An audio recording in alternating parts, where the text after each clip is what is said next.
자, 2024년 9월 11일 수요일 히트풋볼 라이브 들어갑니다. 여러분 안녕하십니까? 이스타조입니다. 안녕하세요, 박상입니다. 안녕하세요, 송명주입니다. 안녕하세요, 장영훈입니다. 네, 어제 밤이었죠. 어제 밤부터 오늘 새벽까지 5만전이 있었습니다. 굉장히 중요한 경기였었는데 저희가 앞에서 이제 작전판을 딱 깔아놨잖아요. 이제 5만전에 대한 분석을 다 할 거고 다 경기를 봤기 때문에 보통 이제 장코치의 이제 개눈깔의 시선을 하면 정말 장코치의 눈깔로 장코치의 눈으로만 보는 경우가 많았는데 대표팀 경기이기 때문에 우리 어떤 그 굉장히 좀 장코치 선배 대선배들 아니겠습니까? 예, 장코치 대선배님들이 장코치가 얘기할 때 동의하지 않잖아. 일단 기본적으로. 네. 조용히 있잖아. 걔 조용히 있잖아. 우리는 배워야죠. 아니, 약간 네. 눈 깔고 있으셔가지고 조용히 있었습니다. 선배라고 동의하지 않습니까? 동의하죠, 저는. 동의합니까? 저 해설 네. 저 이제 깨케야 4, 5년 했는데 네. 당연히 근데 형님 그런 건 있어요. 장 코치가 이제 네. 코치 라이센스가 굉장히 좋은 능력을 보여주고 있지만 뭐 선출이냐라고 했을 때 그건 아니잖아요. 네. 그렇기 때문에 동의할 겁니다. 만약에 장 코치가 여기서 선출 좀 묻었다? 그러면 형님들 무시했죠. 무시했는데 지금 근데 이제 선출이 이제 안 묻어있기 때문에 형님들의 어떤 그 대선배로서 예, 이제 존중을 하지 않을까. 너는 선출이고? 근데 저는 좀 다르죠. 저는 반달이고. 저는 반달이. 자기는 반달이니까 난 제외다. 저는 반달입니다. 저는 야, 반달이기 이런 식으로 때문에. 빠져나가나? 네, 저는 반달이기 때문에 그렇긴 하지만, 그래도 이제, 아마 선배로서 대우는 해줄 것이다. 네. 그래서 이제 장코치가 어떤 설명을 할 때 선배님들을 얘기해 주시고, 우리가 또 이제 더욱더 풍성하게 5만전에 대해서 분석할 수 있지 않을까라는 생각입니다. 그래서 좀 우리가 시간 때문에 짧게 하거나 길게 하지 않으니까 오프닝 특별한 얘기 하지 말고 네. 그 5만전 얘기하면서 각자의 네. 어떤 네. 그 감상을 풀어보는 것도 나쁘지 않을 것 같습니다. 네. 한번 들어가 보죠.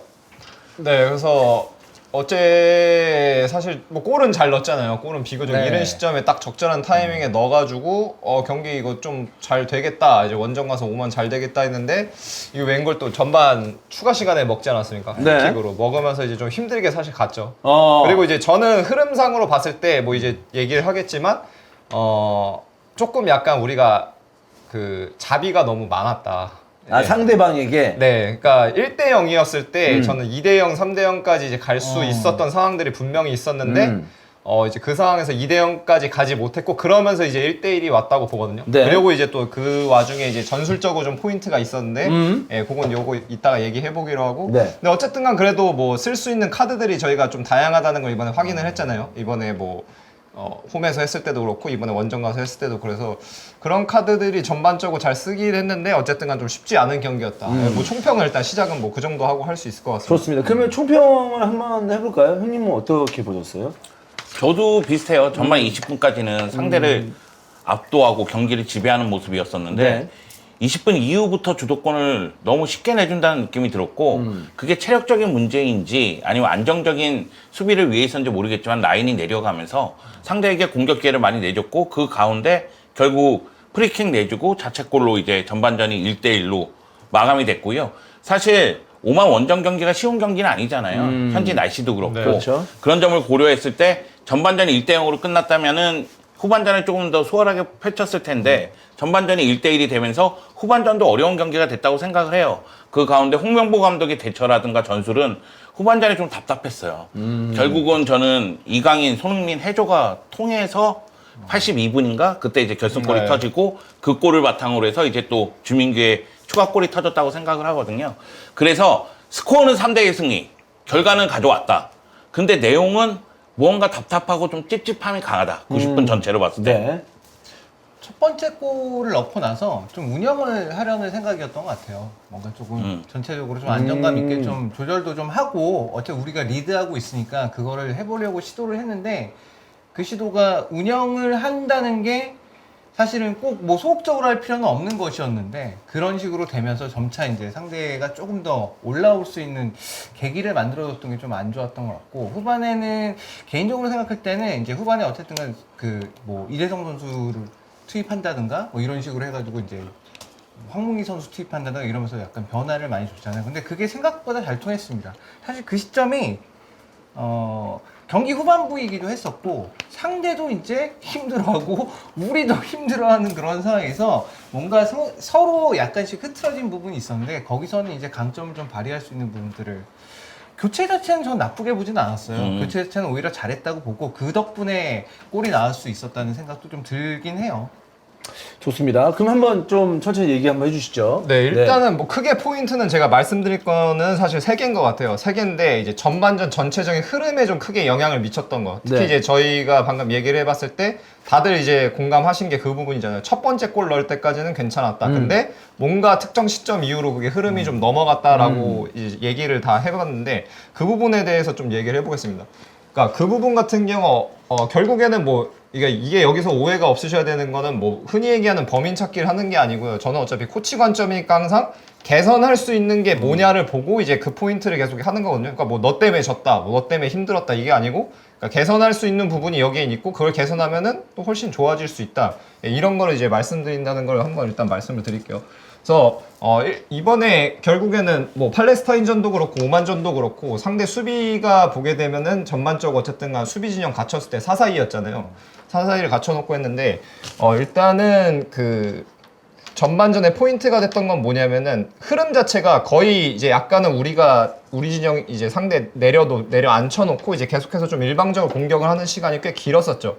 이제 긴 과정을 이제 보게 되면은 뭐 손흥민 선수 같은 경우 이제 안쪽 그러니까 인터벌로 봤을 때 2선 인터벌 할 때 이 둘의 사이에 있고 그다음에 이 둘의 사이는 주로 이제 황희찬 선수가 있었죠. 혹은 이제 둘이 스위칭 되는 경우도 좀 종종 있었고 그다음에 이제 이명재 같은 경우 올라갔다가 아니면 한 라인 밑에 있어서 이제 안쪽에 있거나 이런 상황들이 종종 있었는데 이 공격을 이렇게 지공 위주로 우리가 할 때는 꽤 좋았던 것 같아요. 첫 번째 골 들어갔던 것도 그렇고. 근데 이제 그 흐름 자체가 변화됐던 게 언제냐면은 어쩔 수 없이 우리가 공격을 하다가 한번 얘네한테 골킥이 넘어간다거나 어쨌든 간 이쪽도 지공을 하는 상황이 온단 말이죠.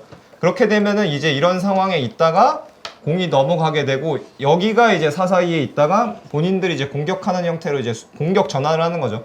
공격 전환을 하게 되는 건데 우리가 수비로 전환을 했을 때 뭐 우리 같은 경우도 결국에는 4-4-2로 넘어왔는데 이제 여기가 사실 우리 페널티 박스 쪽까지 오는 빈도가 그렇게 높지는 않았어요. 그렇죠. 전반 이제 한 20분경, 25분경 이때부터인데 근데 이제 저는 기점이 됐던 타이밍이 언제라고 이제 보냐면 이제 제가 그냥 일단 적어오긴 했거든요. 26분 55초경이에요. 그러니까 이때부터 여기가 지공을 해서 그 전까지랑은 다르게 우리 진영으로 이제 조금씩 넘어오기 시작하는 거죠.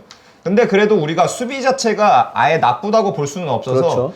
공의 소유권을 이제 뺏는 지점들이 몇 번 생겼어요. 수비 이제 공의 소유권을 뺐는데 이제 그 과정에서 핵심적이었던 게 누구냐면 이제 공을 뺏은 직후 혹은 이제 공을 직접적으로 뺏는 선수가 이제 황인범 선수가 될 때가 있었거든요. 근데 이제 상황을 봐야 되는 게 뭐냐면 제가 굳이 26분 55초라고 말씀을 드린 게 뭐냐면 그때부터 해서 이제 28분 27초에 이제 황인범 선수가 특정 판단을 내리거든요. 그러니까 그게 결국에는 이제 우리가 수비를 하다가 공을 뺏어냈고 상대 백라인이 어느 정도 정렬이 돼 있는 상황에서 황인범 선수가 다이렉트로 백라인 뒷공간으로 넘어가는 패스를 시도하는 시점이에요. 네. 근데 미드필더가 아까도 뭐 말씀해 주셨지만 경기를 운영한다고 보통 얘기를 하잖아요. 근데 운영을 한다는 게 사실 되게 추상적인 좀 의미지 않습니까? 운영한다는 게 뭐 누구는 뭐 이렇게 공 짧은 패스 받았다가 갑자기 뭐 반대쪽 길게 전환 패스하고 아니면 운영이 될 수도 있고. 네, 아니면은 뭐 누구는 그냥 여기서 이제 한 번에 나갈 수도 있는 거를 한 번 접고 뭐 뒤로 넘어가서 그렇죠. 템포를 보통 우리가 그때 템포를 늦춘다든지 이런 관점이 될 수가 있는데 그러니까 저는 그런 두 개가 보통은 이제 운영한다고 했을 때 생각하시는 거라고 생각을 해요. 근데 이제 저는 약간 다르게 생각하는 게 뭐냐면 저희 일할 때도 그렇지만 미드필더는 특히 360도에서 플레이하기 때문에 전 맨날 강조하는 게 뭐냐면 경기 맥락을 읽어야 된다고 얘기를 해요. 그러니까 무슨 말이냐면 너가 공을 지금 가졌는데 보통은 좀 표현을 어떻게 하냐면 너가 지금 공을 갖기 전에 마지막 1분 동안 우리 팀이 뭘 했는지를 생각해라라고 얘기를 해요. 우리 팀이 1분 동안 너가 지금 공을 갖기 직전까지 뭘 했는지. 근데 방금 저희가 얘기했던 상황을 이제 되짚어보게 되면은 이 상황에서 황인범이 공을 갖기 전에 대한민국 대표팀이 뭘 하고 있던 거예요? 계속 흐름이 그렇죠. 넘어가서 수비를 하고 있던 있었던 거죠. 느낌. 예, 그러면은 이 상황이라면은 물론 뒷공간으로 뭐 손흥민 있고 뭐 황희찬 있고 하니까 나갈 수도 있겠지만 근데 그렇다고 하더라도 우리가 원정을 왔고 원정에서 1대0으로 앞서가고 있다는 걸 감안한다면은 거기선 되려 현명한 판단은 그리고 미드필더로서 운영을 하는 건 뭐가 되는 거죠? 뒷공간으로 한 번에 가는 게 아니고 뭐 그냥 쉽게 얘기하자면 한 번 접고 센터백이랑 링크업 돼서 수적으로 풀백을 올리고 이제 지공을 할 수 있는 시간을 기회를 한 번 더 만드는 건 거죠.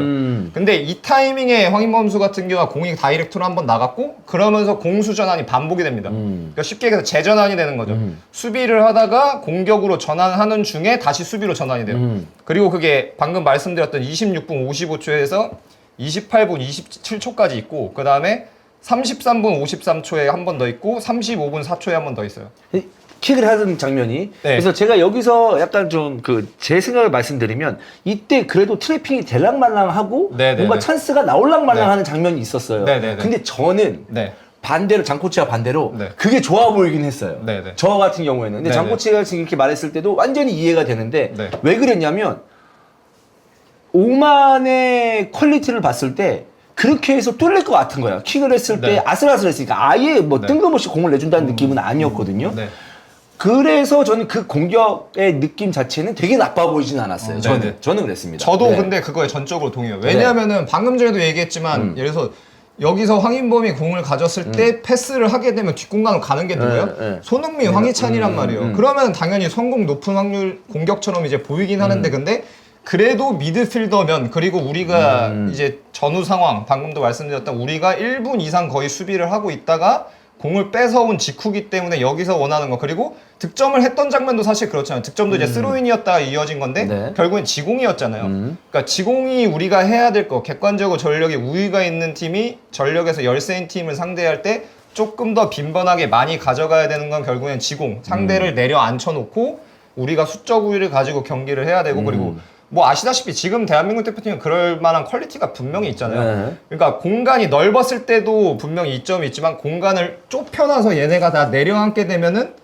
여기서 더 이점이 있단 말이죠. 이제는 기술적으로 퀄리티 좋은 선수들이 있다 있으니까. 보니까. 예. 근데 그런 관점에서 봤을 때 이제 그게 방금 말씀드린 것처럼 이제 한 1분 구간이에요. 뭐 30분 3초에서 16초, 36분 7초에서 19초 요 구간들인데 근데 그 구간에서 이제 쉽게 얘기해서 재전환이 좀 많았다. 그러면서 이제 흐름 자체가 계속 왔다 갔다. 쉽게 얘기하면 여기한테 여지를 준 거죠. 그러니까 우리가 지공을 해버리면은 얘네가 깊숙이 얘네를 내려 앉혀버리면은 우리 골대랑 멀어지니까 우리 골대랑 멀어지기 때문에 우리 골대를 위협할 가능성이 극히 줄어드는데 여기서는 재전환을 시키면서 약간 여지를 줬다. 예, 저는 좀 그렇게 봤습니다. 쥐락펴락 할 필요가 있었는데 네네. 사실 이제 뭐 풀어줬다가 감았다가 네. 할 필요가 있었는데 너무 단순하게만 몇 번의 패스가 들어가다 네. 보니까 얘네들이 볼을 잡을 수 있는 네. 어떤 시간을 줬고 오만이 볼을 잡는 시간을 줬고 그러면서 얘네들이 좀 분위기를 띄울 수가 있었다. 약간 네. 이런 느낌 아니겠습니까? 네, 맞습니다. 이런 거지. 그러니까 리스키한 선택을 한 거고 그 리스키한 선택은 어쨌든 리스크가 있다는 거 그리고 리턴 값도 크다는 얘기인데 골을 넣었다면 아마 이 얘기가 안 나왔겠죠. 그렇죠. 그럴 수도 그러면 있죠. 전반 2대0 상황이 돼버리면 그때부터 진짜 더 편하게 할 수 있는 거니까. 근데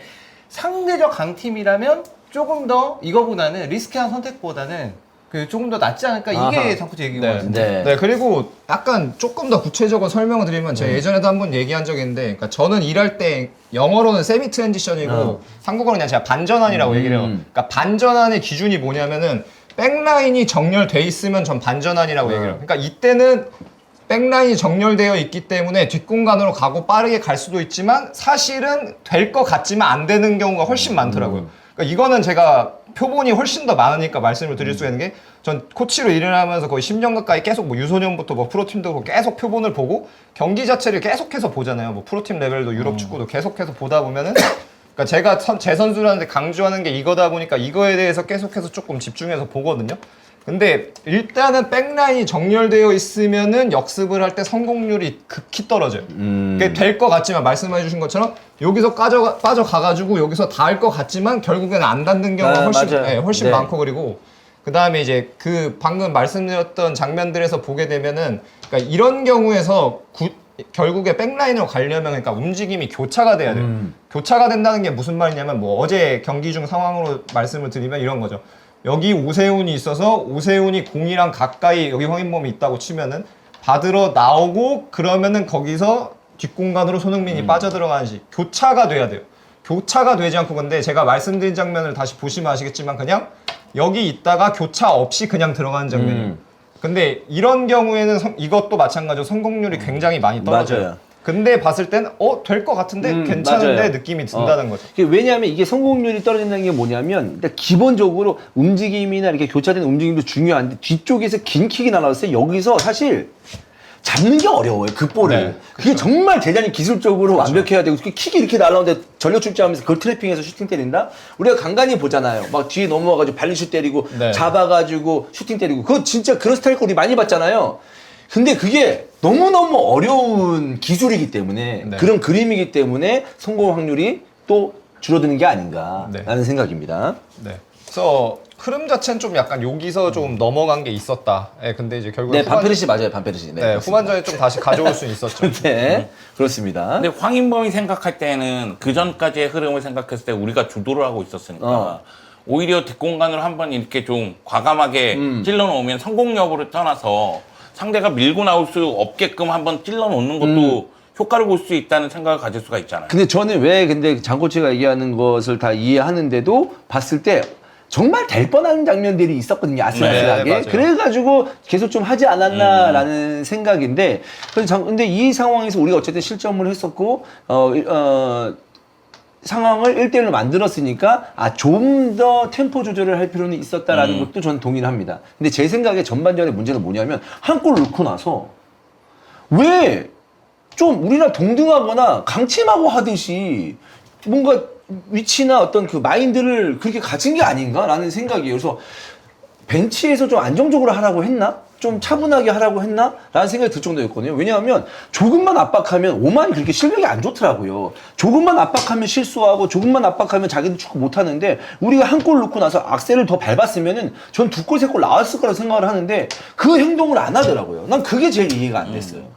그래서 나는 이게 벤치에서 좀 홍명보 감독이나 왜냐면 홍명보 감독 스타일이 생각보다 울산에서 되게 그런 게 안정적인 많았으니까. 선택을 하는 감독이긴 하니까 그래서 그랬나? 라는 좀 의구심이 들긴 했습니다. 네. 그래서 아까 장코치가 초반에 얘기한 것처럼 전반전에 2골, 3골을 날 수 있는 상황이었는데 그걸 못 맞는 게 아쉽다라는 얘기를 하지 않았나? 네네. 네, 라는 생각입니다.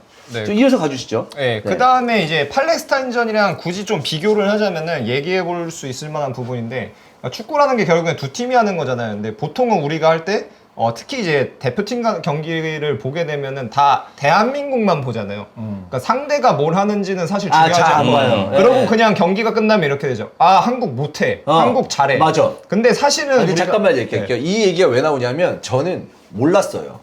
뭘 몰랐냐면 그렇게 많이 보고 정말 집중해서 봤던 기억이 있는데 2002년 월드컵 때 이탈리아가 그렇게 잘하는지 몰랐어요.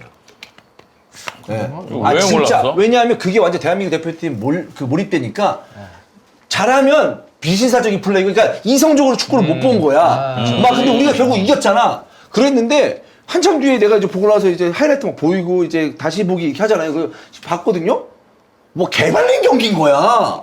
그래서 그때 와 우리가 그때 이렇게 가발렸는데 난 그때 왜 이걸 몰랐지? 라고 생각할 정도. 그러니까 완전히 그쪽에만 그러니까 내 아들들이 뛰고 있다고 생각해서 내 아들 볼 잡을 때만 본 거야. 그러니까 전체적으로 못 보는 거지. 근데 2002 한일 월드컵 때는 전체적으로 그렇게 많이 봤죠. 그런데 사실 그 경기는 트라파토니 감독이 화를 낼 만한 경기긴 해요. 네. 그러니까 그래서 야 진짜 이렇게 발린 경기 어떻게 이겼대? 라는 생각이 들 정도니까 지금 말하는 요지는 뭐냐면 그런 식으로 우리가 좀 네. 몰입해서 한쪽 팀만 몰입해서 네. 보니까 네. 전체적으로 못 본다. 네. 그게 근데 어떻게 보면 당연한 거죠. 당연히 대한민국 국민인데 대한민국 대표팀 보면은 당연히 중심적으로 대한민국 대표팀을 보게 되니까. 근데 이제 그러면서 간과하는 게 그런 거죠. 경기가 끝났을 때 특히 결과에 의해서 우리가 봤을 때 못했다, 잘했다 이렇게 나뉘잖아요. 근데 사실은 어떤 부분에서 그러니까 그렇게 얘기할 수도 있는 거죠. 우리는 동일하게 했는데 상대가 이 부분에서 잘했다. 특히 예를 들어서 직접적으로 그렇다는 건 아니지만 예를 들어서 팔레스타인이 오만보다 더 나은 팀이었던 부분이 분명히 있을 수가 있는 거잖아요. 근데 사실은 그 부분 자체는 전혀 거론이 안 된다는 거죠. 네. 안 된다는 건데 그래서 그 부분에 좀 입각해서 좀 얘기를 해보겠습니다. 그래서 제가 느꼈을 때는 경기를 봤을 때 수비 진영 자체는 둘 다 4-4-2 진영 갖춰놓고 했고 압박 엄청 높은 지점부터 시작하진 않았는데 팔레스타인이랑 이 오만이랑 가장 큰 차이는 저는 뭐였다고 생각하냐면 보통 우리가 라인 사이 공간 할 때는 이 미드필더 라인이랑 백라인 사이 요 공간만 얘기를 하잖아요. 근데 제가 느꼈을 때는 뭐냐면 오만이랑 팔레스타인의 가장 큰 차이는 1선, 2선 간격이 얼마만큼 벌어지느냐에서 팔레스타인의 1선, 2선 간격이 그렇게 많이 벌어지지가 않았어요. 근데 오만의 경우에는 이 1선, 2선 이 둘의 간격 자체도 넓었고 그리고 일선을 구성하는 이 두 명 간의 간격도 꽤 넓었어요. 이게 굉장히 넓다 보니까 그래서 경기 중에 나온 상황 같은 경우가 뭐냐면, 그래서 이 경기는 이제 정우영 선수 안 나오고 박용우랑 이제 황인범 선수 둘이 나왔잖아요. 이제 둘이 나왔는데 기본적으로 어쨌든 간 더블 피벗 하다 보니까 여기서 이제 하나가 이 둘 사이에 껴있고 하나는 이제 사이드 측면으로 빠진단 말이죠. 근데 전체적인 이제 상황으로 보게 되면은 오른쪽은 이제 이강인이 안으로 들어오고 이제 설영우가 이 정도 높이에 이제 밀어 올려서 올라가 있는 상황이 많은데, 그래서 박용우가 이 둘 사이에 있거나 혹은 한 라인 밑으로 내려오고 그리고 황인범 선수가 여기 쪽으로 빠져 있는 경우가 많았어요. 근데 그러다 보니까 전체적으로 첫 번째 골 들어갈 때도 그렇고 흐름 자체를 가져오기가 쉬웠던 건 뭐냐면, 여기서 빠져나왔을 때 2대1이 많이 걸려요. 2대1이 많이 걸리고 그리고 왼쪽 측면 같은 경우도 여기서 공을 받았다가 빠져나가면은 만약에 나와서 받게 되면은 뭐 박용우가 내려와서 받았을 경우에도 여기서 2대1이 굉장히 많이 나왔어요. 그러다 보니까 전반에 이제 경기 보신 분들은 기억하시는 분들도 계실 텐데, 왜냐하면 이제 클로징에서 좀 많이 잡아줬던 게 김민재였어요. 김민재를 언제 많이 잡아줬냐면 여기서 2대1이 걸려서 공을 받고 전진할 때 이 전진하는 드리블 할 때 클로징을 많이 하더라고요. 그래서 보신 분들 중에 기억하시는 분들도 계실 거예요. 그래서 일단은 냉정하게 봤을 때 상대 수비의 이 뭔가 간격 유지나 이런 걸 봤을 때 사실은 후방에서부터 공격을 전개하는 데는 난이도 자체는 조금 팔레스타인보단 낮았다고 생각해요. 팔레스타인전보단 낮았고, 반면에 근데 이거에 입각해서 이제 잘 된 부분도 이제 잘 안 된 부분도 있었고 이제 잘 된 부분도 있었던 건데, 방금 말씀드렸던 것처럼 기본적으로 다 후방에서 이제 공을 가지고 나오는 선수가 김영건 선수가 이제 선발로 안 나왔다 보니까 여기서 오른발잡이잖아요. 네. 근데 오른발잡이로 여기서 김민재가 넘어오든 아니면 김민재가 있고 박용우가 넘어오든 여기서 넘어왔을 경우에 이 상황에서도 계속해서 1선이랑 2선 간격이 벌어지는 경우가 꽤 많았어요. 그러다 보니까 이제 황인범이 공이 왔을 경우에는 이쪽으로 넘어오고 여기서 황인범이 기점이 돼서 반대쪽으로 전환이 되는 경우, 그러니까 왼쪽에서 방금 말씀드린 상황은 왼쪽에서 오른쪽으로 전환이 되는 거죠. 그리고 거꾸로 오른쪽에서 왼쪽으로 전환이 될 때는 이강인이 가로로 봤을 때 이 하프 스페이스 이 공간에서 공을 받고 한 명 이상을 자신에게 고정시킨, 그러니까 2명 이상 자신에게 고정시킨 다음에 결국엔 또 여기서 황인범을 거쳐서 이제 반대쪽으로 가고, 이런 플레이들이 꽤 잘 됐던 거죠.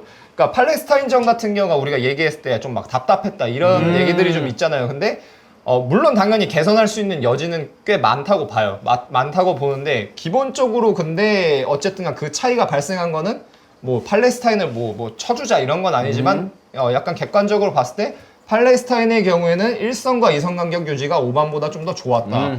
반면에 오만의 경우에 그게 되지 않았기 때문에 이강인, 황인범, 뭐 박용우, 특히 이제 뭐 아니면 뭐 황희찬 같은 경우가 왼쪽 측면 빠져 나와서 여기서 반대쪽으로 돌려놓는 경우, 혹은 이제 라인 뒤로 이 라인 사이 관통하는 패스가 들어가는 경우들도 있었는데, 그러니까 상대 팀을 조금 더 객관적으로 보고 그거에 의해서 어떤 현상이 나왔냐를 보면은 이제 이런 것도 이제 좀 보인다는 거죠. 김민재 선수가 드리블할 때 클로징을 많이 했다고 하잖아요. 네. 사실 근데 클로징을 많이 받았던 경우는 사실 여성 관중이었습니다, 어제. 역시 지난번 카타르 아시안컵이 생각날 정도로 여성 관중을 정말 그 아시아권에 있는, 그러니까 우리나라 사람이겠죠. 우리나라 여성 관중을 너무 많이 잡아주고 전반전 막판이었나요? 후반전 막판에 한 60대 이상의 할머니까지 잡아주시더라고요. 그래서 저도 모르게 입중계하다가 지금 내가 봤을 때 저기 있는 PD는 저기에 있는 모든 한국의 여성 관중을 다 잡을 기세다.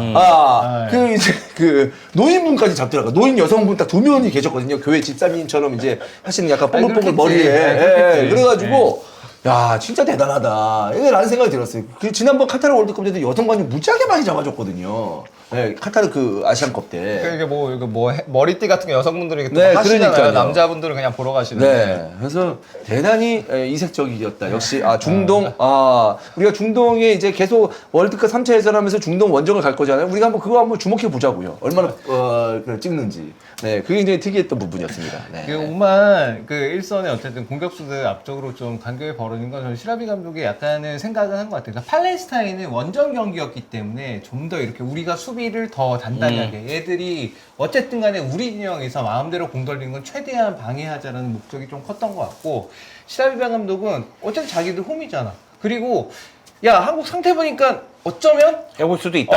그래서 어쨌든 카운터 어택을 치려면 좀 조금이라도 더 앞에 나가 있는 게 좀 더 유리할 테니 야, 일단 좀 있어봐. 그렇게 얘기하지 않았을까. 근데 수비 쪽에서 오만과 팔레스타인 차이를 보면 역시 최전방에 있는 투톱의 압박이에요. 그러니까 투톱이 얼마만큼 압박을 효과적으로 했느냐를 봤을 때 팔레스타인은 훨씬 더 효과적이었거든요. 그러다 보니까 우리가 1차 빌드업 할 때도 지지부진한 모습이 많았었는데 저는 저 2선과 3선의 수비 같은 경우에는 오히려 우리가 팔레스타인전보다는 훨씬 더 잘했기 때문에 패스 길목을 만들어냈다는 생각이 있어요. 왜냐면은 팔레스타인전 같은 경우에는 전체적인 선수들의 히트맵을 보면 손흥민은 왼쪽에 그냥 박혀 있어요. 그러니까 손흥민은 고립되어 있는 경우가 많았었거든요. 근데 결국 손흥민이 중앙으로 들어오고 이강인이 하프 스페이스에서 자유롭게 움직이고 풀백들이 위로 올라가면서 공격수 숫자를 늘려놨기 때문에 특히 오세훈하고 황희찬의 움직임에 따라서 수비를 좀 끌고 나가면은 손흥민하고 이강인이 들어올 수 있는 길이 열리기 때문에 그런 부분이 더 효과를 발휘했기 때문에 차이를 더 만들었다는 생각이 있거든요. 네. 어때 정국주 선배님 말씀 뭐 동의합니까? 아, 예, 동의. 네, 이 부분, 그러니까 이거 조심해야 되겠네. 동의 좀 해주세요. 아니 그런 네. 말 선배님 네. 말씀이니까 네, 아니 정확하게 말씀하신 게 네네. 위치로 봤을 때 제가 저번에 그 팔레스타인전 리뷰 때도 얘기를 했지만 보게 되면은 왼쪽 풀백이 그 팔레스타인전은 설령호 선수였잖아요. 네. 이제 보게 되면은 둘이 그러니까 사이드 채널로 보면 이 박스 바깥에 둘 다 나와 있는 경우가 네. 많았어요. 네. 근데 그래서 제가 그 영상에서도 얘기했던 게 특정 타이밍에는 하나가 가고 그러니까 언마크로 그러니까 수비 마크에서부터 벗어나 움직이면 언마크라고 한다면 이 풀백과 센터백 이 인터벌로 언마크가 1차로 되고 그리고 두 번째 언마크가 돼야 반대쪽에서 공이 넘어올 때 여기서 프리로 1대 0으로 공을 받는 선수가 생긴다 이렇게 얘기를 했었는데 근데 그 말인즉슨 방금 말씀하신 게 맞죠. 그리고 이 공간이 조금 비어 있었고 특히 이 선으로 보면 이 둘의 이 인터벌 이 둘의 갭 사이가 비어 있었는데 이번 경기는 이제 처음부터 이제 보시게 되면은 이제 이 둘의 갭 중앙 미드필더 2명의 갭에 황희찬이 있고 그 다음에 중앙 미드필더랑 윙의 갭에 이제 손흥민 선수가 있는 경우가 많았거든요. 그러면서 아까 말씀드렸던 벌어진 상대 1선과 2선 사이 공간이 어느 정도 유기적으로 잘 활용이 됐던 건데 이런 거 같은 경우도 말씀해 주신 게 확실히 좀 맞는 부분이 있죠. 근데 저는 이제 지난 그 팔레스타인전이 끝나고 홍명보 감독 인터뷰에서 좀 그 전환의 속도가 좀 늦었다. 그러니까 반대 전환이나 이런 것들이 늦었다. 이렇게 좀 템포에 대해서 얘기를 했었는데 확실히 이번엔 빨랐어요. 네. 저는 그래서 거기에 오는 답답함은 사실 득점하기 전까지는 없었어요. 그래서 계속 보면서 빨라졌다. 그리고 주고받고 짧으면서 주고받으면서 안 되면 빠르게 반대로 전환하려고 하는 그런 의지는 읽을 수가 있었다. 그래서 꽤 좋았거든요. 근데 나는 아까 얘기한 것처럼 득점하고 나서 갑자기 그거를 딱 풀어버리니까 그게 좀 아쉽긴 했었어요. 좋았어요. 그리고 나서 후반전 시작할 때도 전반전 초반에 했던 것처럼 그렇게 하더라고요. 근데 단지 상대도 이제 우리나라 대표팀이 이제 1대1 된 상황에 45분 했으니까 익숙해지고 후방에서 많은 숫자를 두면서 수비를 하다 보니까 거기서 오는 어려움은 분명히 있었죠. 네. 그래서 방금 말씀드린 장면도 이제 한번 그냥 보시라고 왜냐면 이걸 듣고 또 보시면 눈에 또 보이시는 게 있을 수가 있으니까 몇 개 좀 꼽아왔는데 제가 봤을 때 베스트라고 할 수 있는 장면은 이제 한 3개 정도 있었거든요. 그래서 18분 55초에서 19분 11초 하나 있었고 그다음에 후반 넘어가서 이제 2개 정도 있었는데 57분 25초에서 58분 4초 그 다음에 72분 26초에서 72분 44초 이렇게 3장면 정도 있었습니다. 근데 첫 번째 장면 이제 황인범 선수에 의해서 이제 1선, 2선 사이가 공략이 되는 거고 그다음에 두 번째, 세 번째 같은 경우는 두 번째는 이강인 그리고 세 번째는 다시 황인범이거든요. 근데 이런 부분 같은 경우가 우리가 잘한 게 있는데 구체적으로 뭘 잘했냐 그리고 결국에는 뭐 어떻게 보면 상대가 약점을 노출한 거니까 그걸 물고 늘어져야 되는 게 맞으니까 근데 그걸 물고 늘어진다는 점에서는 그래도 긍정적인 부분이 꽤 있었다. 네, 뭐 이렇게 얘기할 수가 있을 것 같습니다. 근데 사실 이제 워낙 대표팀이 이제 전술적으로 90분간은 좀 얘기를 다 했나요? 어느 정도 지금 준비한 걸? 하나 정도 더 있습니다. 수비하는 거. 알겠습니다. 그러면 이따가 들어보고 전체적으로 우리 대표팀에 대한 어떤 이미지가 별로 좋지 않잖아요. 그래서 그 골 넣은 선수들도 이제 뭐 황희찬이나 손흥민 이렇게 골 넣다 보니까 네. 그런 분위기도 있어요. 전술 아무것도 없었는데 뭐 한 거 없는데 주요 선수 에이스가 그냥 해저 축구 했다. 라고 얘기를 하는데 어제 경기를 봤을 때 그러니까 오만이 세고 안 세고를 떠나서 어제 경기를 봤을 때 그 정도까지였나라는 생각까지는 안 들었거든요. 네. 어떻게 보세요? 그러니까 이건 냉정하게 얘기해 줬으면 좋겠어요. 저는 네. 전반 20분까지는 네. 너무 좋게 봤어요. 전반 20분까지는 대만족하면서 네. 봤어요. 확실히 바뀌고 있구나 이런 생각이 들었어요. 물론 이제 한 골에 멈춘 점은 좀 아쉽긴 합니다만 그런데 손흥민이 골 넣기 전까지는 어떤 느낌이 들었냐면 야 이거 활로를 개척 못하는구나. 이 상황에서 무언가 만들지는 못하는구나. 그리고 저는 솔직히 어제 경기 보면서 황희찬하고 손흥민이 체력적으로 좀 힘든 경기인가? 몸이 좀 무거워 보였어요. 그런데 형님 그래도 야, 야, 너, 제가 요즘 컨디션이 안 좋은 거 아시잖아요. 근데 너는 꼭 내가 말할 때만 컨디션이 안 좋아. 미안해요. 너 오히려 이거 참으려고 하다가 토 나올 것 같아서 그냥 한번 털고 가는 게 나을 것 같아요. 미안해요. 그러니까 지금 내 목소리 듣고 토 나올 것 같다는 거 아니야. 제가 무슨 얘기하고 있어요? 그 있잖아요. 그 전반 20분까지 아, 좋았는데. 네. 황희찬, 손흥민 체력. 저는 결국은 손흥민의 결승골이 이 경기를 결정한 거잖아요. 근데 손흥민 결승골 장면 봤을 때 이강인하고 원투 패스 받는 장면. 네. 그거 보면서 다시 한번 느꼈어요. 결국은 이강인과 손흥민의 클래스에 의해서 결정난 경기예요. 그러면 결국은 해조 아닌가 이것도. 그 선수의 능력에 의해서 그 골이 나왔거든요. 아 근데 사실 저는 누군가가 어떤 팀이 진짜 오만이 좀 전 약해 보이긴 했어요. 근데 어떤 팀이 주구장창 뒤로 내려와가지고 이렇게 하면 선수 개인의 능력으로 그 두세 명의 어떤 패스워크 그다음에 드리블 이런 거로밖에 뚫어낼 수 없다. 아니면은 정말 키 큰 선수 와가지고 크로스 와가지고 힘으로 누르든가. 그래서 되게 어려운 상황이긴 했다라고 저는 얘기하고 싶긴 해요. 아, 저도 그렇게 생각을 네, 해요. 네. 그런데 우리가 얘기하는 건 전술적으로 동시다발적으로 움직이면서 무언가 작품을 만들기를 원하잖아요. 근데 그런 장면이 아니었다는 거죠. 결국은 손흥민하고 이강인이 원투 패스 주고받을 때 그 주위에 수많은 오만 선수들이 있었단 말이에요. 그럼에도 불구하고 원투 패스를 주고받으면서 손흥민이 마무리 짓는 장면은 그거는 이강인의 패스 퀄리티하고 손흥민의 슈팅 퀄리티예요.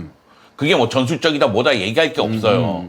그러면 그 선수의 능력에 결국은 기대할 수밖에 없다는 거죠. 저는 어제 경기 보면서 좀 마음이 아팠던 건 손흥민 선수의 컨디션이 안 좋아 보였거든요. 근데 세 골 모두 손흥민이 관련이 돼 있어. 근데 저도 이거는 되게 동의해요. 이번에 컨트롤 그 팔레스타인전도 그렇고 이번에도 그렇고 그러니까 물론 이게 몸 관리를 잘 하겠지만 근데 그래도 이제 나이가 솔직히 적은 나이가 아니잖아요. 그리고 우리가 항상 얘기하듯이 이게 왔다 갔다 하는 게 아시아 같은 경우 부담이 진짜 많이 되는데 그전에도 뭐 몇 번 약간 베스트는 아니다라는 느낌이 있었는데 이번에는 뭐 볼 터치하는 거나 그런 거 봤을 때 아 진짜 좀 컨디션이 안 좋구나라고 저 느껴지는 장면이 확실히 있더라고요. 이게 손흥민 선수가 저는 손흥민 선수를 다 팔로우 하잖아요. 이제 모든 여기 보신 분들이 손흥민 경기 다 이제 팔로우 하는데 느끼실 건데 어느 한 1년, 2년 전에는 손흥민이 발에 짝짝 붙는 거야, 볼이. 한 두세 시즌 전에 이제 출신 막 이렇게 중계할 때마다 그랬었거든요. 근데 이번 시즌 초반에도 토트넘에 있을 때도 맞아. 공이 튕겨져 나가는 트래핑 했을 때 그 느낌이 되게 무슨 탱탱볼처럼 튕겨 나간 적도 있었고 물론 비단 한두 장면 보고 우리가 이 선수 오늘 이번 시즌 컨디션 안 되는구나 라고 할 건 아니지만 대표팀 경기에 와서도 약간 그런 모습을 보여줘가지고 걱정이 되긴 합니다. 예, 우리가 또 너무 예민하게 봐서 그런 걸 수도 있겠지만 또 손흥민 선수가 경험이 많기 때문에 다시 한번 컨디션을 끌어올리고 감각을 끌어올릴 수 있는 여지는 충분히 있다고 생각을 하고 믿고 있지만 최근의 모습은 좀 그렇다. 네, 이런 말씀 드립니다. 근데 한편으로는 그 생각도 있어요. 물론 이제 우리가 흔히 말하는 전술적인 그런 어떤 움직임들을 통해서 상대 수비를 끌어당기고 그다음 공간을 창출하고 그걸로 이제 득점을 하는 것도 괜찮은데 근데 뭐 이강인 정도로 공을 온전하게 소유할 수 있는 여러 한 두세 명의 선수에게 둘러싸여도 그걸 지켜낼 수 있는 그런 기술적인 능력을 갖고 있는 선수가 있다면 그 선수를 너가 좀 더 중앙으로 들어가서 상대 수비를 좀 시선을 뭐 끌어당긴 다음에 그 다음에 어떻게 보면 그것도 그렇게 해서 만들어질 수도 있잖아요. 네. 손흥민 선수하고 두 선수가 퀄리티가 있는 선수 둘이 있으니 이 두 선수가 너가 좀 더 중앙에 들어가서 좀 더 공을 오래 잡고 있어라. 그러다 그러니까 보면 기회가 날 것이다. 그걸 다르게 얘기하면 그것도 전술적인 네가- 짓일 수 있잖아. 네가 좀 더 중앙에 들어가서 해줘. 근데 네가 좀 더 중앙에 들어가서 골 넣어줘. 근데 형님 말도 이거는 난 무슨 어떤 차이가 느낌인 줄 있어? 알겠는데 형님의 얘기가 좀 더 제가 봤을 때 우리 선배님의 얘기가 좀 더 잠깐만, 느낌 안 좋다. 아니 느낌이 너무 안 좋아. 힘이 더 들어가려면 거기서 힘이 더 실으려면 어떤 느낌이 되냐면 이렇게 해줘 해서 졌을 때 그러니까 해줘 축구 했는데 해줘를 못 해줬기 때문에 저것만 믿고 중장전 저것만 했기 때문에 졌을 때는 그 말이 아니라 나는 좀 힘이 들어간다고 생각을 하는데 그렇게 해서 그 밀집 수비를 둘이서 능력으로 뚫어내는 그게 축구니까 그러니까 그렇게 하니까 이겼기 때문에 뭘 해줘 저거 했는데 안 되잖아 라는 거와 지는 거와 이기는 거에 대해서의 어떤 그 마지막에 어떤 그 평가는 좀 천지 차이가 아니에요. 그러니까 네, 저는 생각이 듭니다. 그런 생각이 드는 거예요. 손흥민이라는 이런 선수가 있다면 손흥민이 골을 넣을 수 있는 상황을 만들어줘야죠. 그건 전술적으로 만들어준다고 생각을 해요. 근데 그런 장면이 많지 않다는 것. 그리고 결국은 손흥민이 골 넣는 장면은 이강인에 의해서 손흥민의 움직임에 의해서 사실 손흥민 골 넣는 장면 손흥민 패스 주고 움직임 보세요. 슈팅을 때릴 수 있는 곳으로 그 상황에서 움직였기 때문에 그렇기 때문에 그 자리에서 슈팅이 가능했거든요. 그런 모습이 나오는 것 자체가 물론 그렇게 골을 넣는 것도 매우 중요한 골이고 이 경기에서 매우 큰 골이긴 한데 조금 더 골을 많이 넣을 수 있는 전술적인 뒷받침이 돼야 되지 않을까 그 얘기예요. 네. 이게 안 되면 결국은 이거 해줘 축구 아니야? 이런 이야기에서 벗어나지를 못할 겁니다. 좀 더 다양한, 그러니까 이강인과 손흥민이 그렇게 맞는 것도 좋긴 하지만 그 와중에 뭐 측면에서 다른 선수들이 좀 풀어준다거나 뭐 풀백들의 어떤 움직임이 또 있어가지고 다른 공격 방식을 좀 보여준다거나 이런 느낌을 좀 말씀하시는 네네. 거예요. 네, 알겠습니다. 그렇죠. 네. 뭐 사실 이거도 저도 어느 정도는 그냥 예를 들어 지금은 우리가 상대가 오만이니까 그렇지만 결국 우리의 목표는 월드컵 본선에 가서 더 좋은 성적을 거두는 게 우리의 최종적인 목표라는 걸 생각을 해봤을 때 지금은 오만이니까 뭐 이 정도로 해도 이강인 선수의 퀄리티, 손흥민 선수의 퀄리티만으로도 득점을 만들 수 있는데 그럼 이제 본선에 가서 더 강한 팀과 우리가 지금 우리가 상대적 강팀이지만 우리가 상대적 약팀이 되었을 때도 그러면 그랬을 때도 과연 그러한 선수들의 퀄리티만으로 득점을 만들어낼 수 있을까를 생각해보면 어려운 일이 될 가능성이 더 그쵸. 높죠. 네. 저는 그러니까 그런 관점에서 얘기해 볼 만한 건 진정한 시험 무대는 언제가 될 수 있냐면 월드컵 예선 안에서는요. 두 번 다 처음 시작할 때도 얘기했지만 팔레스타인, 오만 둘 다 4-4-2 했잖아요. 근데 5-4-1 하는 팀이랑 해봐야지 저는 제대로 알 수 있다고 스리백을 생각해요. 쓰면서 좀 주저앉는 팀. 네, 그러니까 왜냐면은 이게 뭐 포지셔닝이 그 전보다는 조금 더 구체적으로 잡히긴 했어요. 아까도 말씀드린 것처럼 손흥민 같은 게 여기 있고, 그다음에 황희찬 이 둘 사이에 있고, 그다음에 뭐 이명재 같은 게 올라올 경우도 있고 안 올라올 경우도 있었지만 어쨌든간 우리가 원하는 플레이는 사실 그거잖아요. 이게 기준점 자체가 뭐 맨시티 뭐 아니면 포지션 플레이를 어쨌든간 하기를 원하는 거니까 네. 그 정도로 완성도를 갖진 못하더라도 최소한 그러니까 선수가 공을 가졌을 때 그 선수의 장점이 나오는 공간에 선수를 계속적으로 위치시켜야 되는데 한 번, 두 번 갔다가 안 가고 그게 아니고 계속 거기 있어야 되는 거예요. 연속성이 계속 있어야 되거든요. 그게 보여야 되거든요. 근데 이제 그 부분에서는 확실히 좀 여지가 있는 거고 이제 말씀해 주신 분이 그런 거죠. 그러니까 어쨌든 간 1분부터 90분까지 그게 지속되다가 골이 들어가면은 이건 오케이 하겠는데 근데 이것도 결국에는 상대가 이제 어느 정도 내려앉아서 후반 막판 가니까 주저앉으니까 이제 나온 거 아니냐 사실 그 말씀 하시는 거잖아요. 그러니까 그런 부분에서 조금 여지가 있는 거고 왜 제가 굳이 5-4-2를 얘기를 하냐면은 아시안컵대로 돌아가서 클린스만 시대 같은 경우 보게 되면은 계속해서 반복적으로 나왔던 상이 뭐냐면 공을 특히 이제 근데 솔직히 선수 능력을 극대화는 해야 돼요. 그러니까 의존이랑 극대화라는 게 결국엔 종이 한 장 차이잖아요. 종이 한 장 차이인데 규칙적으로 그 선수에게 그 상황을 계속해서 주고 그게 효과가 있으면은 극대화한 거고 근데 그게 반복적으로 나오지도 않고 이랬다 저랬다 하는데 효과도 없어. 그러면 이제 의존이라고 얘기를 하는 건데 아시안컵대로 보게 되면은 이강인이 계속 여기서 공을 잡아요. 맨 끝 채널에서. 근데 그러면 문제가 뭐냐면은 5백을 하고 특히 이제 5-4-1 같은 경우 하게 되면은 안으로 들어오더라도 2차, 3차 압박이 계속해서 와요. 그러니까 한 명을 벗겨내는 게 의미가 없고 이렇게 된다고 하면 그냥 그 가정 자체가 어떻게 되냐면 1대1의 연속이 돼버려요.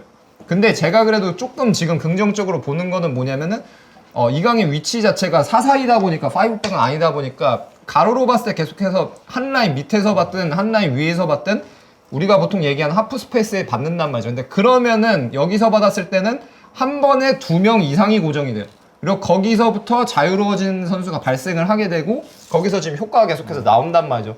실제로 이강인이 슈팅한 장면도 보시게 되면 그렇지. 바깥 채널에서 가면 멀어서 그게 각이 안 나와요. 근데 이게 여기서 시작을 하게 되면 2명 이상을 고정할 수 있고 그러니까 일단 거기서 양자택일이 걸리는 거야. 야, 너 나 왼발잡인 거 알지? 내가 슛할까 패스할까? 내가 슛할까 패스할까 계속 걸린단 말이죠. 근데 여기서는 일단 슈팅할 수 있다는 그 양자택일이 거의 걸리질 않아요. 그래서 제 생각에는 일단은 그게 어느 정도 얘기가 들어가서 이게 이렇게 되는 걸로 보이긴 하는데 확실히 그게 진짜로 얘기가 돼서 진짜 개선이 됐다고 할 수 있을 거면은 상대가 5-4-1 하는 팀 분명히 있을 거란 말이죠. 5-4-1 하는 팀이랑 했을 때도 그게 나오고 그게 이제 지금처럼 이제 강점이 나오느냐 선수 장점이 나오느냐 이제 이게 좀 중요하겠죠. 그러니까 득점을 하기 위해서 우리가 이기기 위해서는 후방 지역에서 볼을 잘 소유해주고 미드필더 자원들이 많이 움직여주고 또 이강인 중심으로 얘기했을 때는 이강인 선수가 여기 있었을 때 우리가 얼마만큼 이강인 선수가 좋은 플레이를 할 수 있게끔 볼을 밀어 넣어주느냐 네. 1차적인 어떤 그 패턴이 플레이가 되겠고 그 다음부터는 이강인의 개인 능력. 네. 이걸 또 우리가 믿어보는 거고 그리고 그 이후에 손흥민과 다른 뭐 황희찬 선수의 콤비네이션 이런 것도 잘 어우러지면 좋은 축구를 볼 수 있다라는 건데 상대가 우리가 월드컵 예선 3차 예선을 치르면서 5백으로 주저앉았을 때도 이런 식의 플레이가 나오면서 승리하면 어느 정도 팀이 이전보다는 나아졌다라는 평가를 내릴 수 있다. 이 얘기 아니겠습니까? 네, 맞습니다. 그렇습니다. 네. 백스리를 쓰는 팀이 아니더라도 예를 들어 그냥 기본적으로 예를 들어서 이라크 같은 팀은 기본적으로 백포를 써요. 4-2-3-1을 카스 감독도 즐겨 사용하는데 카스 감독 같은 경우에는 측면이 좀 털려. 여기 계속 반복해서 돌파를 당하고 지금 여기 수비가 버겁네. 그런 미드필더를 하나 빼서 임시적으로 그냥 백파이 형태를 만들어버려요. 그런 식으로 해서 이쪽에서 상대가 계속해서 이제 공략하는 걸 막아버리거든요.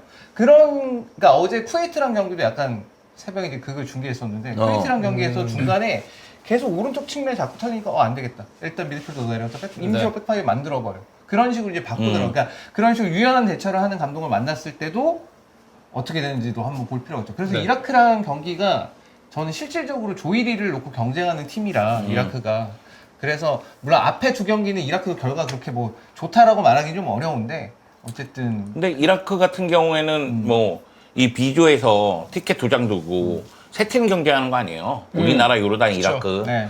그러니까 10월 달에는 우리나라가 요르단 원정 가고 이라크하고 홈경기 펼치니까 10월 달에는 어느 정도 이제 나오겠지. 그쵸, 사이즈가 나오겠죠. 나오죠. 네. 네. 그리고 쿠웨이트는 백스리 쓰거든요.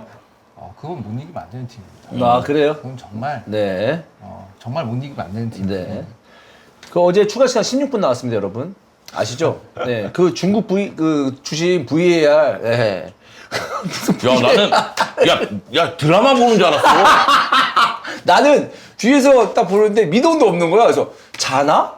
이런 생각이 들 정도로. 아니 근데 저게 쿠웨이트 이라크도 13분 나왔어. 아 왜? 아 진짜요? 뭐 있었어요? VR 보고 이거 다 재서 하더라고. 그러니까 카타르 월드컵 때 하던 거랑 똑같이 해 지금. 나는 그 중국 출신 VAR 보는데 넷플릭스 보나? 이런 생각이 들 정도로 네. 정말 오래 봤어.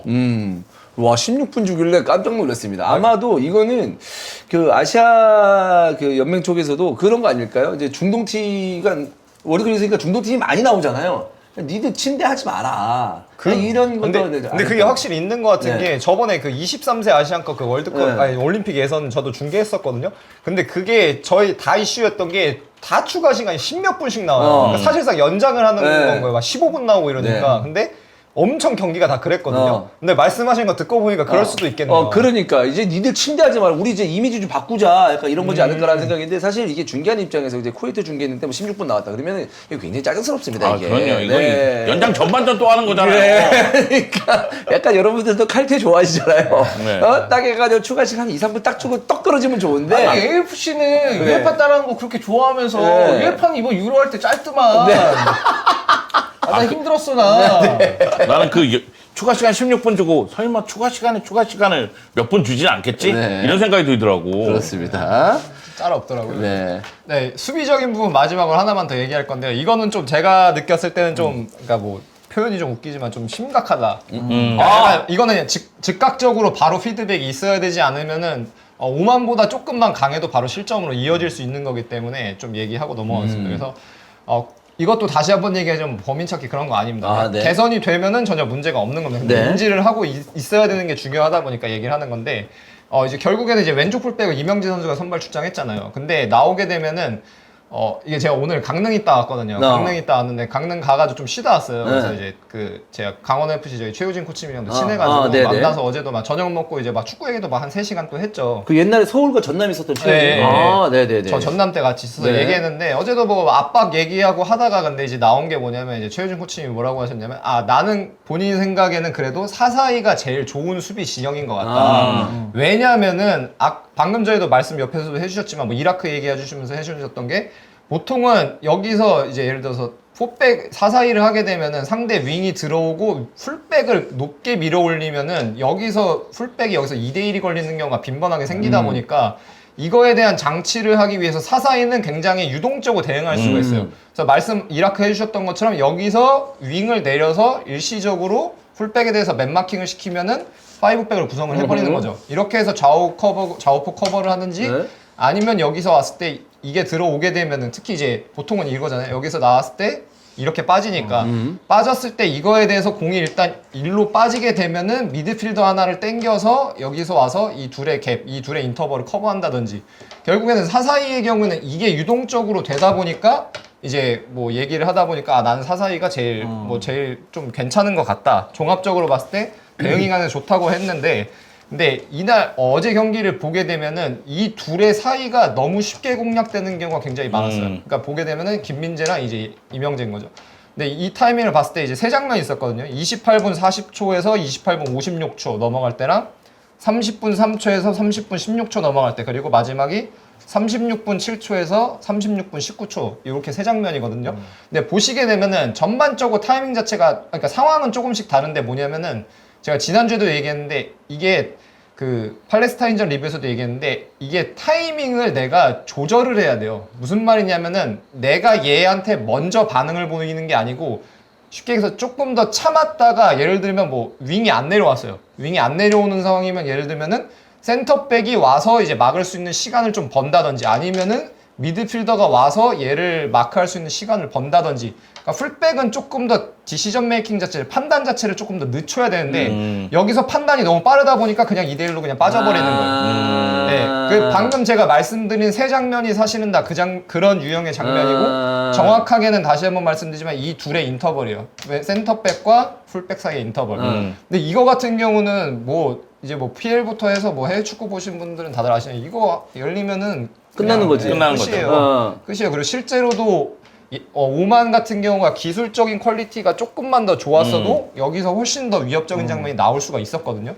근데 이 장면이 제가 방금 말씀드린 것처럼 전반에만 3번 나왔어요. 전반에만 3번 나왔다는 거는 이건 즉각적으로 수정이 필요한 부분이고 뭐 보통 이제 스태프분들께서도 아마 인지를 하고 계실 거라고 생각을 하는데 뭐 모르겠어요. 근데 이건 이명재 선수 개인에 관한 부분일 수도 있고 아니면은 뭐 저희가 방금 얘기했던 것처럼 수비적으로 상대가 4-4-2를 했을 때 풀백이 올라왔을 때 같은 경우는 윙이 내려서 막는다. 아니면 말씀드렸던 것처럼 미드필더가 와서 막는다. 아니면은 센터백이 땡기고 이거 이 사이 갭으로 미드필더가 온다든지 이게 4-4-2라는 거의 결국엔 장점은 거기 있기 때문에 이거를 위한 장치가 조금 더 구체적으로 필요하고 특히 이제 앞으로 올 경기 뭐 다른 팀 될 필요도 없죠. 요르단 같은 경우 전 분명히 이거 엄청 까다로울 거라고 생각하거든요. 그래서 이 부분은 조금 즉각적인 개선이 좀 필요하다고 느꼈습니다. 그 풀백이 좀 더 뒤쪽에서 기다리면서 상대방의 반응이나 어떤 그 플레이를 네. 보고 좀 선택을 해야 된다. 네, 예를 들면 그런 거죠. 그러니까 여기 있는 애를 막긴 해야 돼요. 근데 여기에서 공이 넘어왔을 때 막아야 되는데 기회 비용인 거죠. 결국에 여기까지 그러니까 그 전에 제일 좋은 거는 방금 얘기했던 것처럼 장치를 애초에 해놓는 거예요. 장치를 애초에 해놓는 건데 장치가 안 됐어요. 혹은 우리는 역습을 조금 더 왜냐면 왼쪽이 손흥민이니까 여기 있는 게 우리는 더 높다고 판단해서 이 선을 그대로 유지를 한다면은 여기서 기회 비용인 거죠. 이거 가서 이거 벌려서 이거 주는 게 위험하냐 아니면 여기서 약간 타이밍 주더라도 와서 시간을 버는 게 더 덜 위험하냐. 네. 근데 그거에 대한 답은 어느 정도 나와 있는 그렇지. 거니까. 예. 그런 관점에서 조금 약간 팀적인 개선이 좀 필요하지 않나. 이게 왜냐하면 여기서 그러면 그런 것도 있을까요? 아 자기가 그 풀백에서 이렇게 압박을 하면 이건 견제할 수 있고 뺏을 수 있어라는 자신감, 과도한 자신감. 그런 것도 있을 수도 있죠. 네. 근데 아니, 그다음에 또 얼리크로스 막으려는 의도도 있을 네. 거고. 근데 이거에 대해서 기다리고 수비해야 된다는 것은 저는 동의를 합니다. 왜냐하면 이제 1대2 상황에서 저렇게 달라붙으면은 쉽게 풀어 나올 수 있어요. 그렇기 때문에 그러니까요. 어느 정도의 어떤 그 침착함이 필요하지 않을까. 근데 어제 그 30분부터 이 전반전 끝날 때까지 요르단의 분위기였던 이유 중에 하나는 제가 봤을 때는 손흥민하고 황희찬의 수비 가담 속도가 좀 느렸어요. 그러니까 그래서 자꾸만 좀 체력적인 문제가 있나? 힘든가? 이런 생각이 자꾸 들었던 거예요. 그러다 보니까 측면 쪽에 이명재에게는 약간 수비 쪽에서는 과부하가 걸리는 모습이 있었을 거예요. 이 전체적으로 수비 백업하는 거 특히 윙어들 공격의 비중이 높은 선수들 백업하는 건 사실 생각해보면 이거는 벤투 감독 때도 그런 문제점들이 있긴 있었어요. 그래서 이거는 사실 쉽게는 아마 개선되긴 좀 어려울 것 같아요. 이 수비 백업. 그리고 한국 팀만 겪는 문제도 아닐 거고 이 문제에 대해서는. 그래서 어쨌건 간에 이 부분은 센터백하고 풀백 사이에 그거는 확실히 그래 좀 상대방이 공격했을 때 그러니까 뭐 같은 뭐 어쨌든 성인 레벨이잖아요. 그 레벨에서 상대방이 역습했을 때 한두 번 좀 당할 수는 있는데 그래도 좀 뭔가 위기 상황에서 상대가 공격하는 상황에서 좀 안정적으로 쭉 막아내는 그런 모습을 좀 보고 싶긴 해요. 상대방이 몰 때마다 되게 득점에 가까운 장면이 아니더라도 슈팅 허용하고 좀 괜히 아슬아슬한 그런 장면들은 좀 우리보다 좀 레벨이 좀 낮다면 좀 그런 거는 아예 사전에 차단하는 그런 좀 안정적인 움직임이 좀 보여줬으면 좋겠어요. 5만 전 돌아보잖아요. 5만에 유효 슈팅이 없어요. 없지. 유효 슈팅이 없음에도 근데도 불안한 불구하고 느낌은 있었어. 불안한 느낌이 있었다는 예. 거예요. 그리고 지금 장 코치가 얘기한 이 부분에 대해서는 아마 대표팀에서도 생각을 하고 있을 겁니다. 네, 왜냐하면 이게 그러니까 제가 말씀드린 상황은 공격하다 수비로 내려앉는 게 아니고 어느 정도 정렬이 돼 있는 상황이에요. 지금 제가 이 판으로 놓은 것처럼 정렬이 되어 있는 상황인데 그러면은 이거에 대해서는 최소한 그 뭐라 그러지 프로토콜이 있어야 된다는 거죠. 여기서 이렇게 가고 이렇게 가고 뭐 가고 올 수도 있고 아니면 뭐 경우의 수는 엄청 다양해요. 그러니까 사사이가 장점이 있다고 하는 거니까. 근데 이제 이게 전반에만 이제 제가 말씀드리고 싶으면 전반에만 3번 나왔다는 거예요. 이거는 체크를 해야 된다. 네. 그렇습니다. 이렇게 저희가 대표팀 얘기를 마무리 짓고요. 다음 코너로 넘어가도록 하겠습니다. 네, 핫피플 시간입니다. 누구는 좋아하고 누구는 안 좋아하는 선수, 2명의 선수 이야기를 해볼 텐데요. 반더바르트가 사네에 대해서 지적을 했던 것 같습니다. 반더바르트가 이런 얘기를 했어요. 사네에게. 부상으로 독일 대표팀에 합류하지 못한 사네에게 애정어린 쓴소리를 했는데 나는 사네가 복귀하면 누군가 엉덩이를 차주길 바란다. 그러니까 제대로 하라고 뭐라고 좀 했으면 좋겠다라는 얘기죠. 본인의 자질 중 20%만 쓰는 것 같다. 그러니까 전력을 다하면 사네가 어떤 일이 일어날지 상상해봐라. 여전히 28세로 어린 나이다. 라고 비판 같지만 얘 잠재력 있고 진짜 잘할 선수다라는 극찬도 좀 섞여 있는 게 아닌가라는 생각인데 실제로 이 사네의 플레이에 대해서는 이제 여기 우리 좀 유명한 바이에른 뮌헨 팬도 있지만 나도 얘 바이에른 뮌헨 경기 보면 어떤 날은 잘하고 어떤 날은 못하고 막 이래서 좀 제가 이런 선수를 이제 사네 보고 한 소리는 아니지만 중계 중에 좀 가볍게 옛날에 이런 식으로 얘기했거든요. 쓰기 더러운 선수다. 이렇게 얘기를 중계 했었어요. 중에? 그러니까 입중계 중에. 입중계 중에. 설마 진짜 중에 하면 여기서 지금 나지. MBC에서 걔는 그럴 수 있을 것 같아서. 이제 나를 어떻게 나 무시하지 마세요, 형님. 어쨌든 쓰기 더러운 선수다 이런 식으로 얘기를 했는데 그 사네에 대해서는 어떻게 생각하는지. 네, 이거에 대해서 이 평가에 대해서. 저도 동의합니다. 그러니까 어떤 날은 정말 뛰어난데 이런 생각이 들다가 어떤 날은 진짜 축구하기 싫은 날인가 보다. 그런 생각이 있어요. 쫓아가야 될 때 안 쫓아가고 네. 바라만 보고 있고. 잘 알고 계시잖아요. 뭐가요? 비슷한 선수가 바르셀로나 있었잖아요. 덴벨레. 네, 덴벨레는 근데 얘보다 더 까다로운 놈이라는 게 경기 중에 기복이 있어요. 덴벨레는? 네, 그래서 한 20분쯤에 막 잘하고 있으면 야 오늘은 되는 날인가? 근데 30분쯤에 걷기 시작합니다. 그리고 성의 없이 크로스 올리기 시작하고요. 경기 중에 기복이 있는 놈이거든요. 사내도 그래요. 근데- 사내도 막 열심히 하다가 막 열심히 막 채팅창 막 엄청 까고 있어. 그러면 골 넣어. 뭐야? 나 이런 느낌? 저는 덴벨레는 약간 그게 있는 것 같아요. 그러니까 완전 극단적인 양발잡이잖아요. 킥도 양발로 하고 드리블도 양발로 하잖아요. 패스도 양발로 하고. 근데 저는 그러니까 어떤 느낌이냐면 제 표현으로는 왼발 써야 되는 날인데 오른발을 쓰면 이제 꼬이는 것 같고 오른발 써야 그러니까 왼발 써야 되는 날 오른발 쓰는 날이 있는데 그 날이 아닌데 이제 반대되는 경우에 발을 쓰면 약간 꼬이는 약간 그런 느낌이 좀 있는 것 같아요. 그럼 사네는 어떻게 봐요? 저요? 저는 제 생각에는 그 선수들이 보통 그렇게 얘기를 하거든요. 이제 국내 선수는 이제 던진다고 게임 경기 던진다고. 그러니까 던지는 느낌이 좀 없지 않아 있다고는 생각을 해요. 왜냐하면 그게 그러니까 던진다는 게 근데 이제 약간은 여기서 이제 반더바르트가 얘기한 거랑 조금 결이 다른 건 뭐냐면 여기서 이제 불성실하다고 얘기했는데 저는 불성실한 건 아니고 감정적으로 동요가 있다 보니까 그러니까 쉽게 얘기해서 말리면은 이제 게임을 던진다는 건 결국엔 감정적인 동요가 있어서 판단의 관점에서 옳은 판단을 못 하는 건 맞아. 거죠. 예를 들어서 이제 그 또 지난 시즌 이제 난상황 소리 막 듣고 했었잖아요. 그때 챔스 어떤 경기였지? 아무튼 그때 막 슈팅 뭐 열 몇 번 하고 턴오버 계속하고 막 그런 경기들이 있는데 그러니까 그런 게 나오는 게 결국에는 감정적으로 내가 특히 경기 중에 나한테 1대1을 많이 하는 선수니까 내 첫 번째 1대1이 잘 되지 않았을 때 뭔가 거기서 후속 여파가 연이어서 오는 거죠. 그러면서 이제 감정적으로 판단이 이제 조금 휘둘리는 거고 그러면서 이제 게임 전반적인 퍼포먼스가 좀 떨어지고 그러니까 멘탈이 약한 거죠. 네 그래서 저는 불성실한 건 아닌데 이제 조금 그런 경향이 있는 것 같고 근데 반면에 정상적으로 할 때 보면은 저는 되려 저는 사내 되게 좋아하거든요.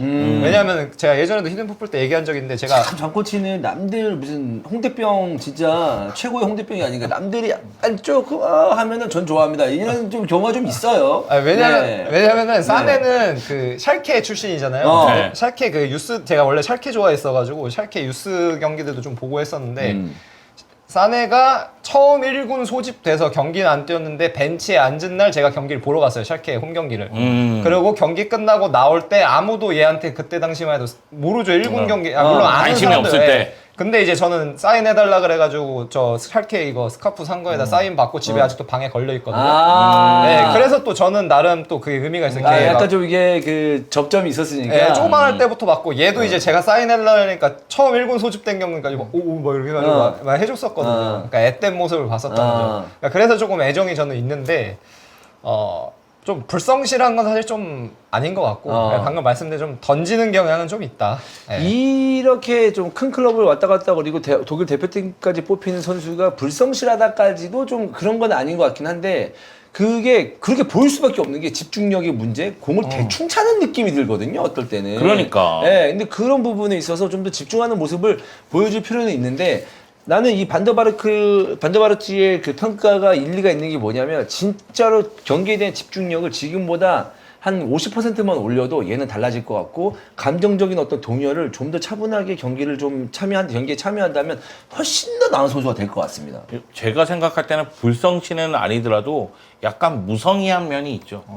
그러니까 자기가 어떤 선택을 했을 때 그거에 대한 결과에 대해서 자기가 어느 정도 책임이 있다는 생각이 있다면 자기가 정말 안 풀린 경기들 있잖아요. 평점 엄청 낮은 그런 경기들 돌아보면서 이때는 이런 선택을 했어야지 이런 선택을 했어야지 이렇게 생각을 하면 조금 더 나아졌을 텐데 제가 생각할 때는 지금 사네 본 지가 꽤 됐는데도 그렇게 저는 큰 변화는 없어 보이니까 그냥 저는 이걸 포함해서 그게 이 선수의 그릇이고 그게 맞아. 이게 그 그렇죠. 선수의 재능인 맞아요. 것 같아요. 맞아요. 네. 지금까지 우리가 축구를 그래도 20년 넘게 봐왔는데 저희 다 이제 20년 넘게 축구를 봐온 사람들인데 정말 어렸을 때 재능이 뛰어나 보이는 선수들 많이 있잖아요. 네. 근데 그 선수들이 모두 다 메시가 되는 것도 아니고 모두 다 호날두가 되는 게 아니잖아요.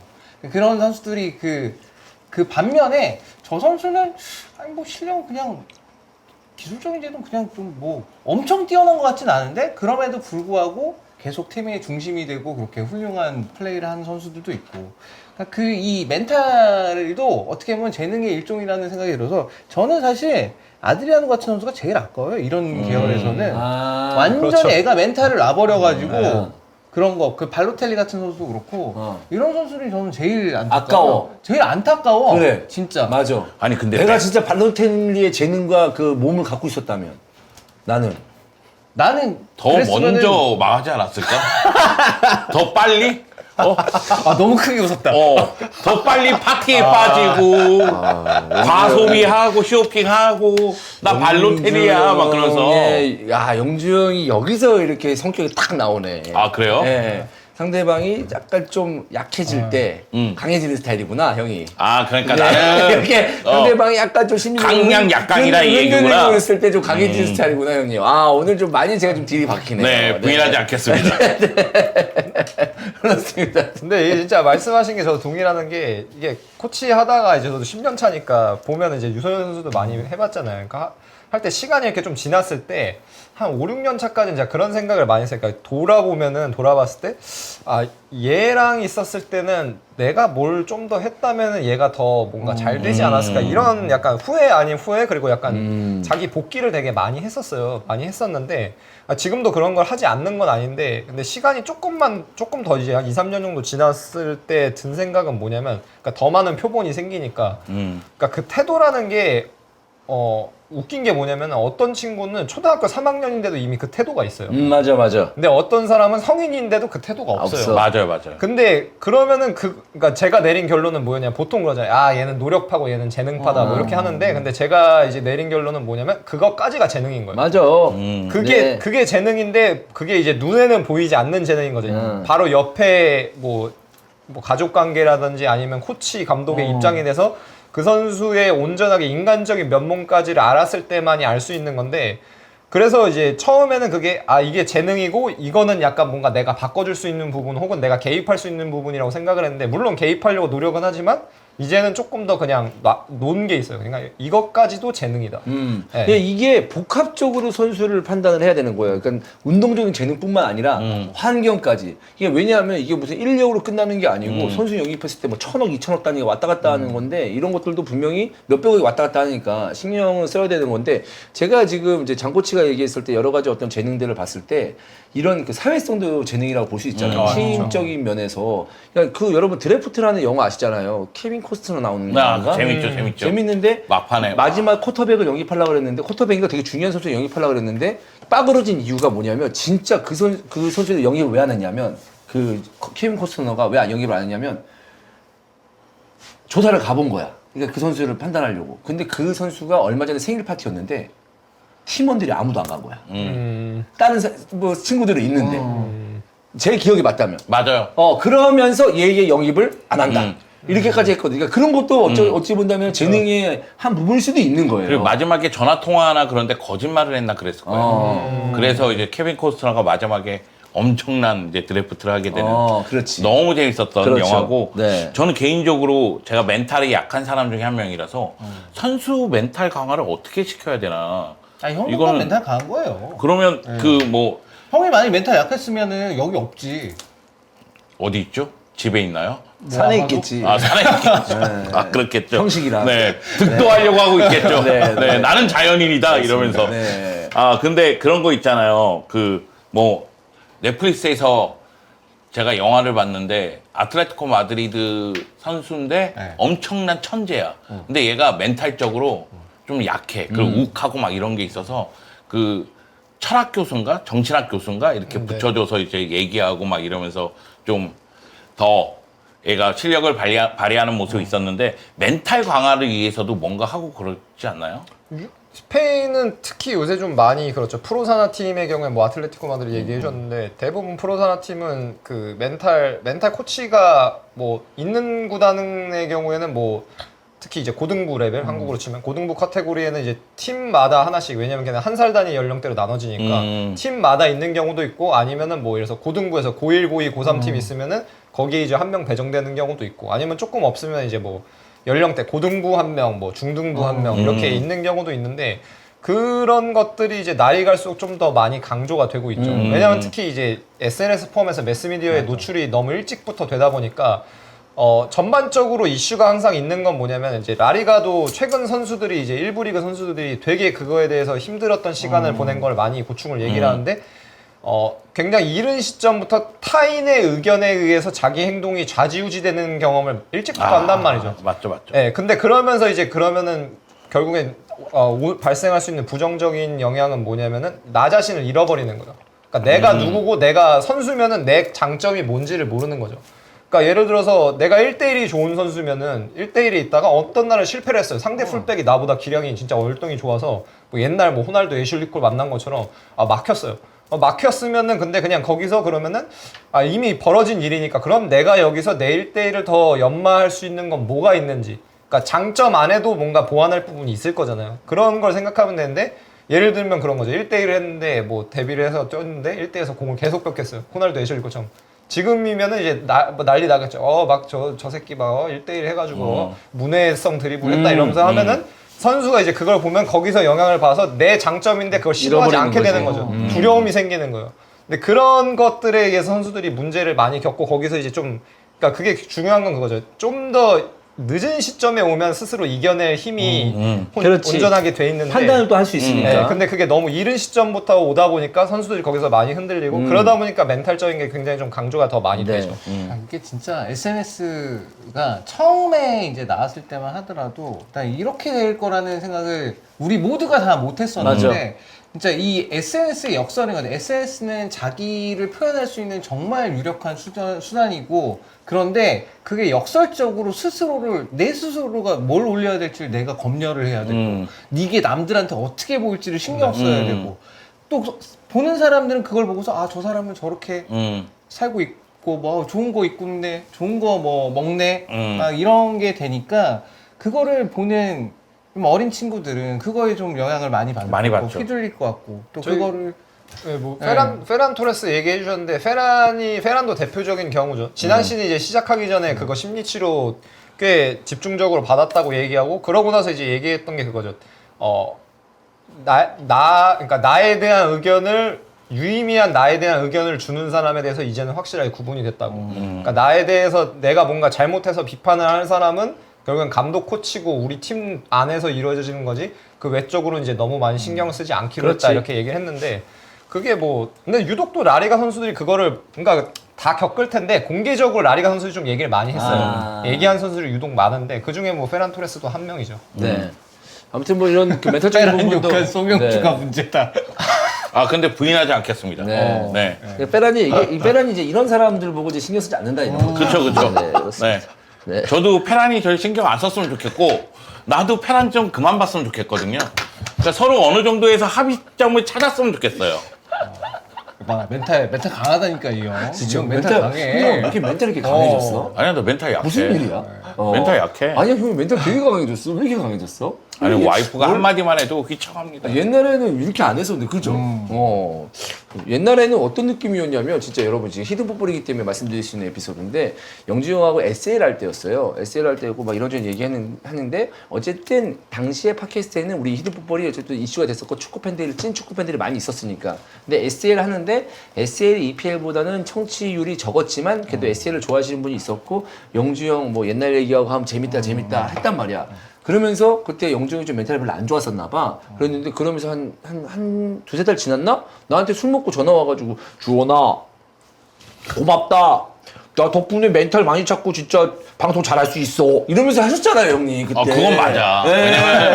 왜냐면 그 멘탈이 너무 안 좋을 때였고. 네. 그래서 나는 주원이가 그거 하자고 했을 때 되게 놀랬었어. 아니 일단 첫 번째는 세리아하고 라리가를 팟캐스트로 전문적으로 했을 때 이걸 누가 들을까? 이런 생각이 좀 있었고 그걸 기획했다는 게 놀랐고 그리고 같이 했을 때도 진짜 재밌었고 같이 하니까 재밌더라고.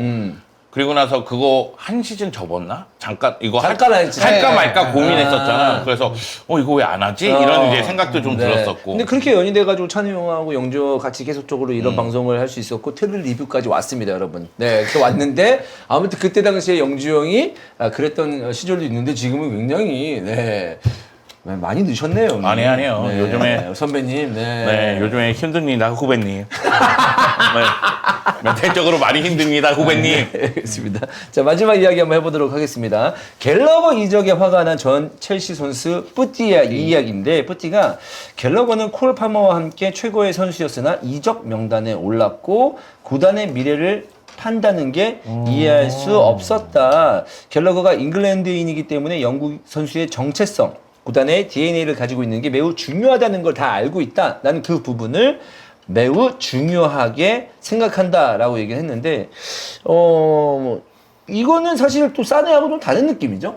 어떻게 본다면. 아니 나는 근데 네. 푸티가 왜 프랑스 갤러거를 금발에 이렇게 아니, 약간 잘생긴 느낌? 장발돼서 자기 후계자라고 금발에 잘생긴 느낌이라서 그런가? 아니, 그 아스날에서 뛰고 첼시에서 뛰고 그러니까 프리미어리그 이야기 한 거만. 그렇지. 그렇게 했는데, 네. 근데 사실 이제 갤러거도 어떻게 본다면은 팬들에게 약간 비판도 받은 선수였긴 했잖아요. 뭐 효율성이 있냐 없냐 뭐 이런 얘기도 있고. 갤러거가 재계약했는데 계속 미루다가 나간 거 아니에요? 그러니까 그렇지. 재계약을 안 한 거잖아. 안한 거죠. 갤러거가. 네, 네. 본인이 안 한 건데 뭐 이거 뭐. 근데 첼시 팬들은 어때요? 첼시 팬들은 갤러거가 첼시에 있으면 좋겠다. 나는 봤을 때 갤러거 팔아야 된다 이런 얘기도 할 때 들었긴 근데 첼시 했었거든요. 팬들 입장에서는 네. 갤러거가 애매하다는 생각이 강했죠.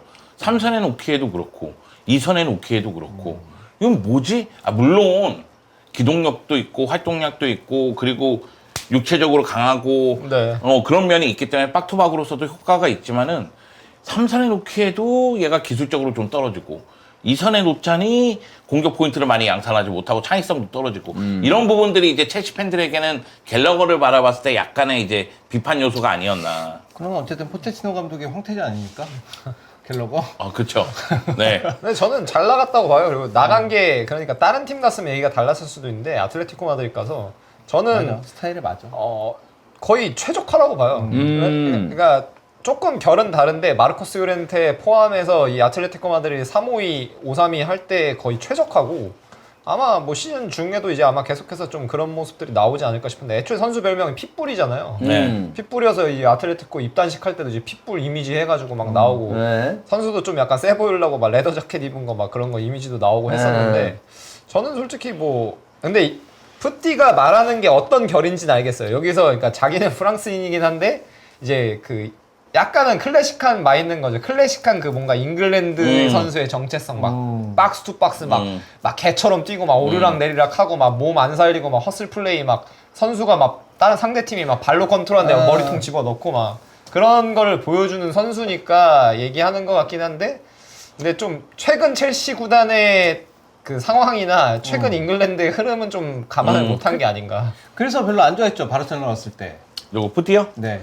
저는 푸티한테 미안했어요. 왜요? 그러니까 일단 오베르마스하고 푸티하고 같이 온다고 했을 때 오베르마스는 기대를 많이 했죠. 아, 프렌더치맨. 네, 그런데 이제 얘가 이제 줄부상으로 제 힘을 발휘하지 못한 거죠. 왜냐면은 그러니까 피고 나간 돈으로 2명을 영입했으니까.